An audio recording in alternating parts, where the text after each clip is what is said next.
124 yards and 5 touches in that spanking of Miami 59-10. We take you now to the contest. Buffalo up by 1 over the Jets.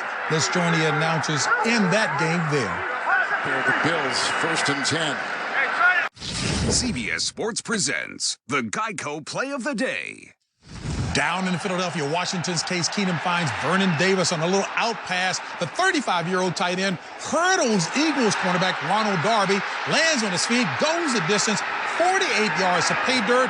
It was an emotional score for Vernon, who yesterday lost a grandfather who helped to raise him.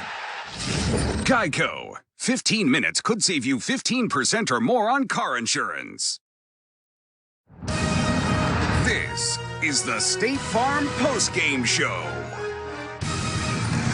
And welcome back inside Studio 43 and the State Farm Post-Game Show. A reminder, up next, it'll be PBR. The question is, will the Bulls buck every challenge or will the Riders reign supreme? It's going to be a wild time out west at the PBR Anaheim Invitational. That comes your way next right here on CBS as we welcome you back. Full house here along with Boomer, Nate, Coach, and Phil Simms. And again, we want to apologize to the folks who were watching that game in Jacksonville, Kansas City at Jacksonville. Our production truck took a power hit, so we apologize for the low signal there. But again, we have the highlights of that action starting with Boomer. Well, the Kansas City offense didn't lose much, even though they lost Tyreek Hill earlier in this game with a shoulder injury. But you talk about shoulder injuries right here. This is going to end up being a broken left clavicle for Nick Foles.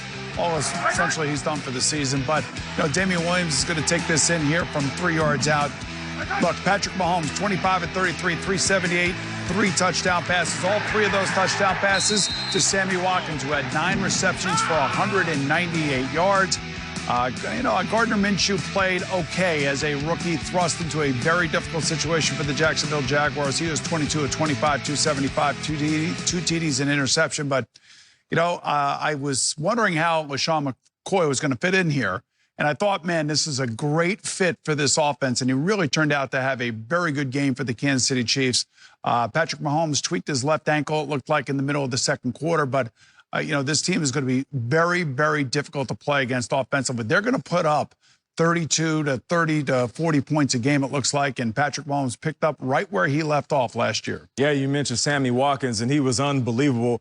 He had just 3 TDs last year. In this game, he went completely off, matching that total. And check him out right here, catching the ball in the middle, and then right now, getting upfield, going north, and that explosion. This is what we thought about him when he first came in the league. He has fast feet. He can run every route in the book, outside, inside. And here, looks like the coverage breakdown, but once he gets the ball in his hands, he's going to explode. We were making comments about this offense in the offseason. Sammy Watkins came out and said, yeah, we're all around a 4-3. And everybody laughed and said, wait, Sammy, you're not a 4-3. Guess what, guys? I believe he is. And Phil Simms, you said something to me last year. Yes. That never judge a guy when he's injured. And Sammy Watkins has been banged up through the middle part of his career. Right now, he's healthy. And as far as week 1, let's just call it what it is, he's the best receiver in football. The numbers say so. All right. And I think right now you sit down there, and for Doug Marrone, you sit there, where do you go from here with Nick Foles? But you look at Gardner Minshew and what he did when he came in there. Now, you can say what you want, but his numbers, 22 of 25. He hit DJ Clark, who had over 100 yards receiving. Leonard Fournette ran very, very impressively in this game. Defensively, don't judge them too quick on one game. This is the Kansas City Chiefs. They've done that to a lot of teams, will continue to do that to a lot of teams. And from a Kansas City standpoint, I still have some concerns about that defense. Now, Sure. Steve Spagnuolo, this is a new system, new year. You'd like to think it's going to get better as the season goes on. But I tell you what, I'm not discouraged in Jacksonville. I want to retool right now and come back because you know what? I saw some good things in this young quarterback. Well, I thought he played great. To go 22 of 25, I don't care if it's against the air. That's pretty good. I know they were behind, but that's good. They gave him a lot of action during the preseason. He played well. Thank God they did, because it has to give him some hope going forward. What should bother you about Jacksonville? All the penalties, just not controlling their emotions. Miles Jacks, you expect all those good defensive players. Kansas City, yes, the receivers are great, but who is supposed to have the best tandem corners in the NFL?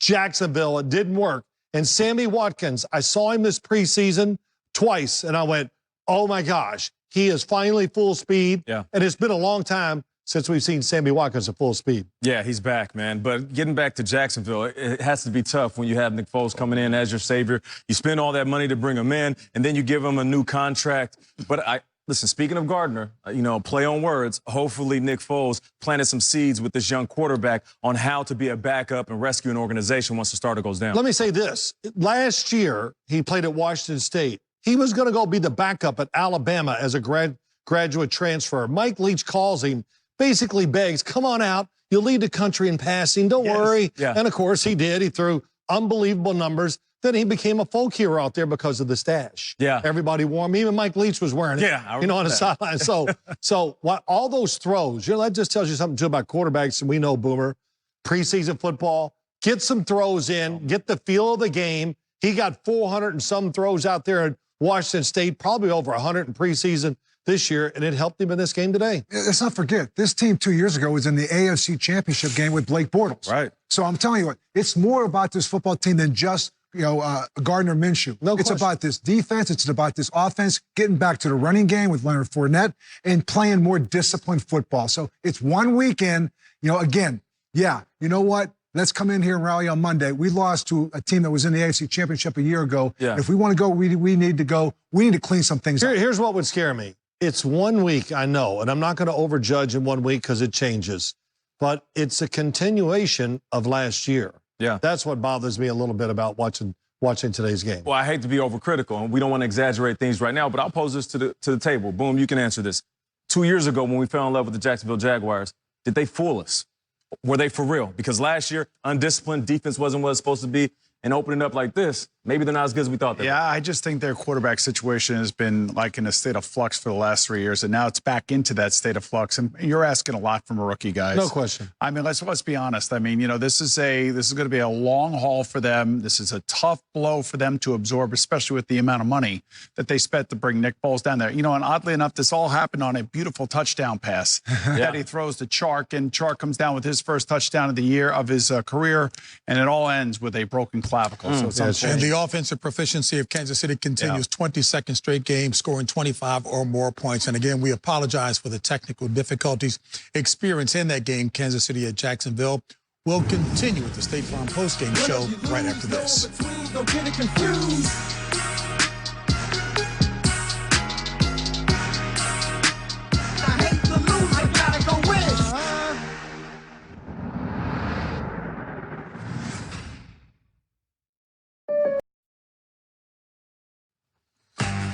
The SEC on CBS returns Saturday when second-ranked Alabama faces its first test of the season, that against South Carolina. Coverage begins with the drive to Atlanta at 2:30 Eastern. It'll be followed by College Football Today right here on CBS. Instant update. Yeah, it's nothing. No Melvin Gordon, no problem. Philip Rivers finds Austin Eckler 1 yard out, completes 11 plays, 68-yard drive. They are up over Indianapolis 7-0. And earlier in the day, up in Cleveland, there's a lot of hoopla going up with Cleveland, a lot of high expectation.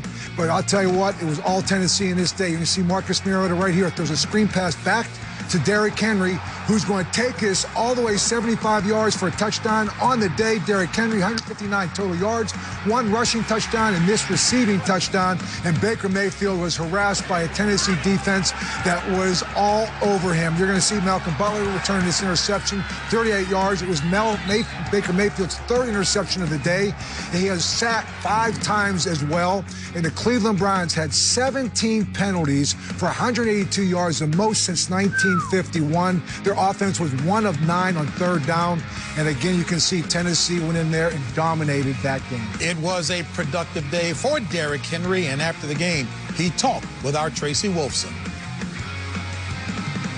Thanks a lot. And so much talk about this Cleveland team and all the hype coming in here to Cleveland. That was the talk by everyone. Did you guys feel that motivated you, added some fuel to the fire coming in? We aren't really worried about, the hype. They have a good team, man, and they got, a lot of good pieces in. We just had to focus on what we had to do. Coaches put their plan in.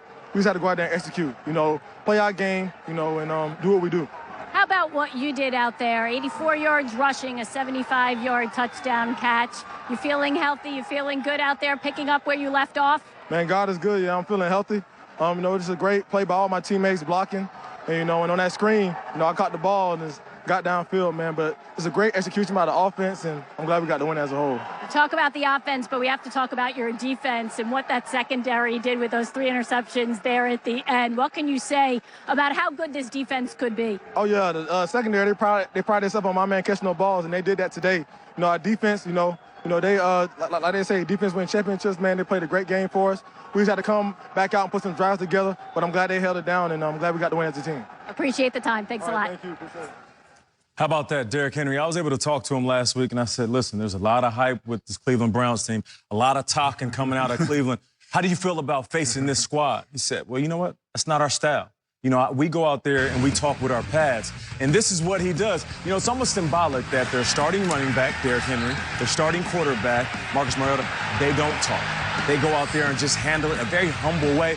And he was a beast today. You see this screen right here? Boom, you talked about this one. I was going to say, man, if there were ever a team that were opposite of the Cleveland Browns in terms of hype coming into the season, it's these guys, the Tennessee Titans. And don't think for one moment that Mike Vrabel from day one of training camp has been telling them, oh, I can't wait to get to Cleveland. I can't wait to get to Cleveland, and using that as motivation.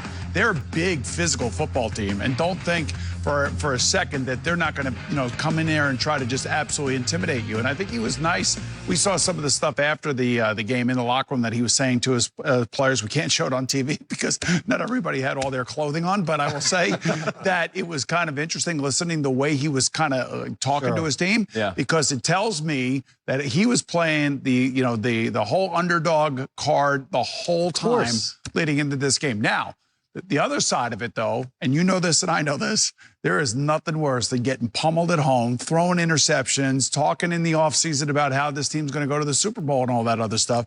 Freddie Kitchens and Baker Mayfield now find out what it's really like to be in the hot seat in the NFL. Well, you know that feeling a lot better than me. Okay. So I don't know about that.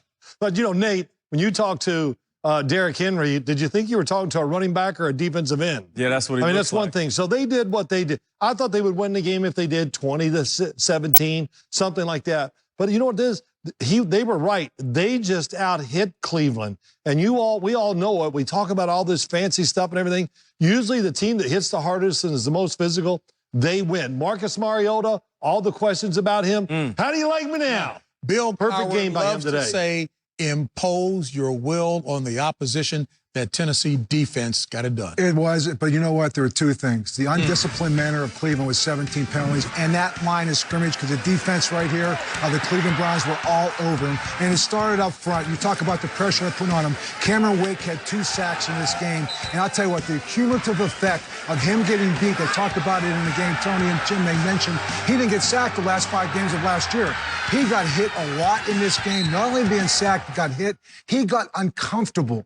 And for the first time, you saw Baker Mayfield feel uncomfortable in the pocket. It's the NFL, man. Listen, they lost their left tackle, gets thrown out of the game. They're down to their third left tackle. When you look at them right now, this is a team that's going to become more disciplined. This is a team that's going to be able to convert third down. This is a team that's going to have to win with their defense. And you know what? Right now, they have a lot of things to do. It is 1 week, a little bit of a wake-up call, and probably not the worst thing to happen to them today. Well, Boomer, you know this, and I know it. When you get hit almost every play, what do you expect the next play? Oh, they're going to protect me?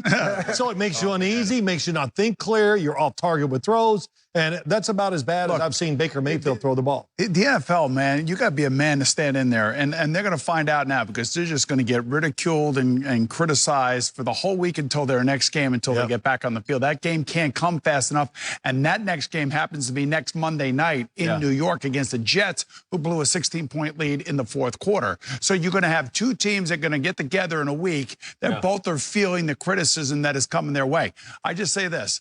And I said it in the pregame show, so I'm not, Monday afternoon quarterback or Sunday afternoon quarterbacking here. Freddie Kitchens is a rookie coach. He's a great dude. We all love him. Tony Romo had him down in Dallas with Bill Parcells and all that other stuff. I'm just telling you right now, this is a very young, mercurial team. Yeah. I would have liked to seen a much more established head coach running this team as opposed to dumping this all on a rookie head coach. So he's got a lot of work to do to fix this thing and get it right. But to Bill Cowher's point, he likes that coaching staff. It is only game 1, and just recently it was Freddie Kitchens addressing the media. Of course, we've got a locker room full of disappointment right now, which we should have. That's not the way we want to be represented. We lost our discipline, we lost our composure, but it's one game, and we're going to be tested. Adversity, you take adversity and you either run together, run toward each other, or you run away. And I think we've got a bunch of guys who are going to run toward each other, and we're going to be fine. Man, they're already talking about adversity? Well, I'll say this about adversity, and I said this before. It doesn't build character, it reveals it. You're going to find out a lot about some of the people in that locker room and who the leaders are, because you know what? It starts up front. It starts with being more disciplined, being more focused. And you know what? Every man looking in the mirror to say, you know what? I'm going to do a little bit more next week. Yeah, I just want to say, Marcus Mariota, we talk about that. Jason Lockenford talked about it. Oh, if he's not playing well, Tannehill. Well, what a great day for him to come out, throw those 3 touchdowns, no turnovers, and also for their offensive coordinator. I mean, if I went out and asked 100 people who the offensive coordinator of the Tennessee Titans is, we'd get a 0. It's Arthur Smith. This is his first game being a coordinator. He did a really good job. Baltimore and Miami, Nate. Ooh, we got some highlights in this one. I tell you Depends what. on what side of the fence you're on. Yeah, you're right about that. Lamar Jackson, who said he couldn't throw? How about this 83-yard Santonio Brown's cousin? But I'll say his name because he earned it. Marquise Brown, who goes by Hollywood Brown on Twitter. And here he is, my guy Lamar Jackson dropping off another touchdown. My guy had 324 yards, 5 TDs, 0 interceptions on 17 for 20 passing. What is going on in Baltimore? 59-10 in a rout over Miami. What went on in Baltimore after the game was a jubilant Ravens locker room. Talk about the game balls. First of all, to our perfect quarterback and everybody it's a group effort, right? Yeah. To our quarterback, Lamar Jackson.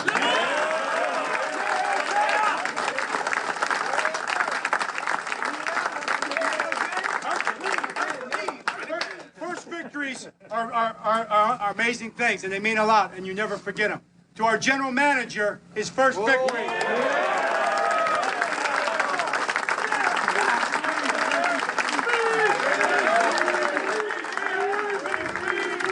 Got it. I can tell you, John Harbaugh is very excited about this football team. But you know what? I feel like he's got a little kid with a new toy, and that's Lamar Jackson. You know, he talked about all the numbers you threw out. You mentioned nothing about him running. And I think he had 3 rushes for like 6 yards. Yeah. The biggest questions we had talking about coming in, you know, can he go to the next level? Can he make the deep throw? They went out and got Marquise Brown. They went out and got a deep threat because you start loading up the box against him. What you're going to do is get a lot of single coverage on the outside. And you can see by those numbers, that's a nice ratio right there. 20 throws, 20 to 25 throws, run the football, little play action, play the defense. And I'll tell you, the defense, when you're playing it that way, they're fresh at the end of the game, and they look that way. Well, Bill, the running came from where you would expect it most times. Mark Ingram, who I thought was a great addition to the team. He went over 100 yards today. So Lamar Jackson, they had it all going. We got Mark Ingram, 3 running back. Everybody's back there. He drafted 2 receivers, 1st and 3rd round. They both made catches today. Bring them up, throw it deep. And, man, that has to give Lamar Jackson a tremendous amount of confidence. When they drafted Marquise Brown, #1, right, out of Oklahoma, I'm like, man, all right, so they're going to want to throw the ball.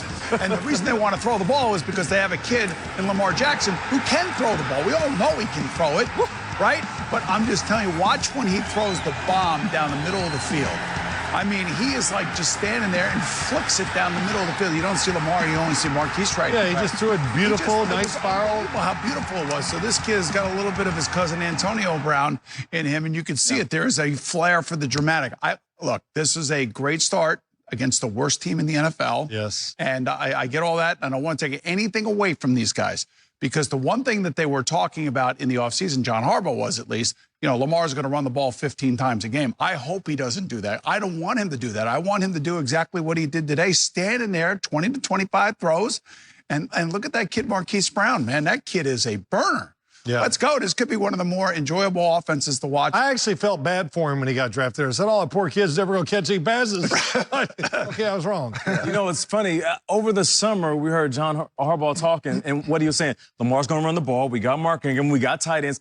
I should have known something was up. He was faking everybody out. Coach is lying. That's what they're lying in the Coaches offseason. lie, that's He knew all the whole time that he was going to be throwing the rock down the field. When teams come and load the box like that, 7, 8 guys focus on Lamar Jackson's legs, Mark Ingram in the backfield, of course you're going to have to go up top. And now they got a guy in Marquise Brown that could take the top off. You know, Bill, the last thing is that you watch them. Their defense is different this year. I think it's faster. They can cover. Question. The whole team's faster. So they're not only big, which we know they are, now they got more speed than they had last year. They're younger. And I think with John, it's kind of fun right now to watch this team evolve, watch his team develop, because right now what he's got is a bunch of kids running around who he's bringing along. I like what they're doing in Baltimore. I like the character of this kid, Lamar Jackson. I like what I'm seeing. It's all Instant good right now. update, boom. Instant update. How about Eli Manning? He's fighting for a job, right?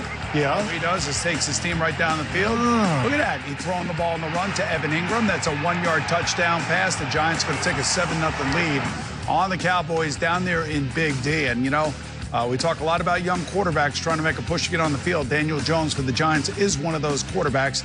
And this is the thing about Eli. You know, he's going to have to fight every single week to keep his job. And if he plays like he did on this first series, that'd be nice. Well, they were good all preseason. A good start today. Buffalo at the Jets. Le'Veon Bell catches a 9-yard pass from Sam Darnold.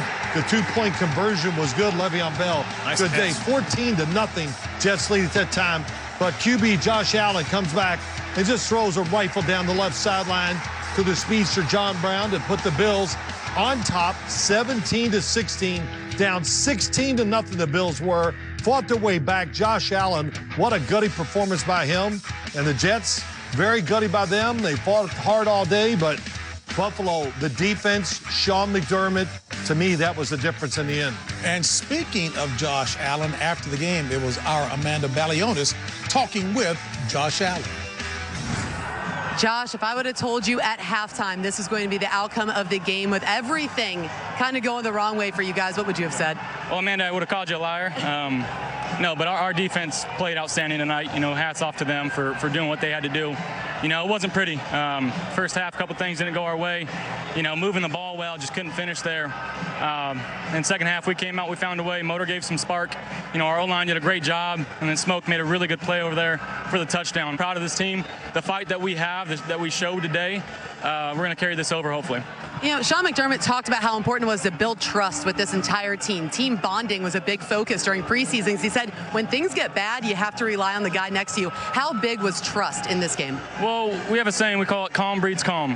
We weren't trying to panic. We understood what we needed to do. See you, Coach. You know, early in the first half, we were hurting ourselves, and we knew that once we kind of put our foot down, executed how we were supposed to, you know, we found a way. So, like I said, I'm proud of this team. All right, congratulations. Thank you, man. Appreciate it. And that they did in finding a way. Josh Allen, 24-37, 254 yards and a touch, 2 picks, but they got the victory in that one by 1 over the Jets. We'll step aside, back with more of the State Farm postgame show after this. Keep moving, keep moving. Foot on the gas, cannot let them pass. Good luck trying to catch us. Good luck trying to catch us. The anthem never stop.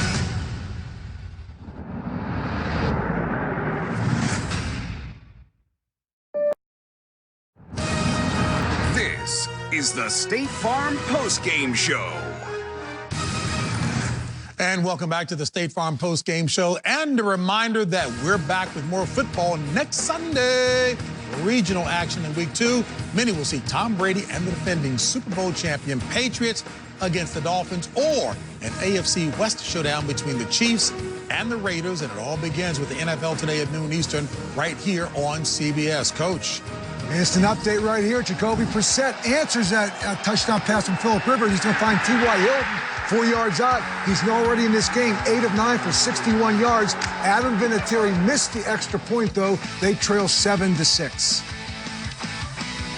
All right, really good game down in Carolina. Excuse me, the Rams visiting the Panthers. Second half was really good. Christian McCaffrey had quite the day right there. He's going to sneak it in there and get inside for the touchdown, 23-20. But Todd Gurley had almost 100 yards on 14 carries. Jared Goff right there, key touchdown pass late in the game. The Rams go on to win a hard-fought road game on the East Coast that started at 1 o'clock, 30-27. All right, how about Atlanta, Minnesota? Tell you what, this running game for Minnesota looks good. The Cook is back, and he's serving up TDs. 19 yards, Dalvin Cook. Just check out the quickness. Let me remind you, this is 2 years removed from that ACL. Right there following his blocks, and he gets in for a second TD. 21 carries, 111 yards. And yes, the Vikings, they beat up on the Falcons 28-20. 21 points off of turnovers in that one, Nate, by the Vikes. Go ahead, Coach. That one looked pretty good there, Nate. I'll tell you, this looked pretty good. How about Deshaun Jackson? He returned back to his hometown Philadelphia Eagles. He's going to catch his 53-yarder from Carson Wentz. He had 8 catches on the day, 154 yards, 2 touchdowns. And Carson Wentz had 3 touchdowns on the day, no interceptions. Here's a third one. He's going to go right here. He's going to find Alshon Jeffrey in the back of the end zone. Darren Sproul got a 2-point conversion right there, and they went on to win 32-20, or 32-27, as you can see right there. Well, I'm going to make a comment about that Rams-Carolina game. It was a hard-hitting game. It was. Big time. And the Rams went out there, no action during the preseason. They performed pretty well, but the difference, I hate it too, the difference was Carolina turned it over 3 times, the Rams only once, and that was really the difference in the game. Yeah. And Cam Newton did not have any rush, really didn't run the ball, but what? You're a pretty hard-hitting quarterback when you played. Man, I was a great tackler.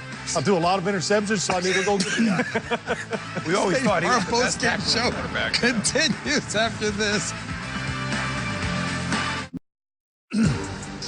It was a physically dominating game by the Tennessee Titans over the much ballyhooed and talked about Cleveland Browns. Again, only one game, but an impressive win, 43-13. Tennessee, after the game, it was Baker Mayfield answering the press about how his team would respond next weekend. Because everybody's going to throw us in the trash. I think that's good. I know what type of men we have in this locker room, and quite frankly, I don't really give a damn what happens on the outside. I know how we're going to react. I know what we're going to do, how we're going to bounce back, and we got a Monday night game coming up. So we don't really care. We're ready to go. You know, I think he's got to say that, and he better be right. You know, it's going to be a tough post-game press conference for him, for Sam Darnold, a couple of the second-year quarterbacks, but Josh Allen and Lamar Jackson, man, they're going to have big smiles on their face today. All right, our NFL insider Jason Lockenford joins us. Yeah, Nick Foles will have surgery tomorrow for that fractured clavicle. It's not necessarily season-ending, but probably at least a couple of months. As you can see here, a lot of weight going down on that clavicle. Can I ask you a question here? Sure. Could Chris Jones be fined here for this? Because it looks like last year they were throwing penalty flags on this. No, he can't. He drove him into the ground. Yes. Definitely can't. That determination can be made by Troy Vincent and the guys at football why wasn't operations. a penalty flag thrown on the play? That's what I want to know. Yeah. Maybe their eyes weren't on it because it did result in a touchdown. So once the ball was in the air, they had to focus on the ball being caught in the air. He was actually hit. I mean, he was hit while as a ball. He didn't take an extra step. But lifted up and driven into the ground. Yeah, no, it's certainly been a point of emphasis for a while now. Tyreek Hill has a clavicle injury as well. They did an x-ray on him. It does not appear to be fractured. However, they got to do a CAT scan, some more tests to see exactly what's going on there. He could miss a little bit of time. We saw Patrick Mahomes limping around a little bit with an ankle injury as well. No real concern there, but they could sit him a little bit in practice this week. You might see a little more Matt Moore than usual, just as a precaution. Yeah, immediately I panicked when I saw that Tyreek Hill was sitting on the sideline. But then I thought about the roster and the depth that they have on that offense. As much as I like this speedster taking the top off of coverages and opening up everything for everybody in that offense, I think they're just fine without him. You know, they got some weapons there, but the guy I'm concerned about was Patrick Mahomes. He took a lot of hits, particularly early in that game. No question about it. Go ahead. Boomer getting in form for tomorrow on his radio show, grilling our guy. Oh, he's got it all going. I might wake up at 6. No, I won't. We've got more of the State Farm postgame show coming your way right after this.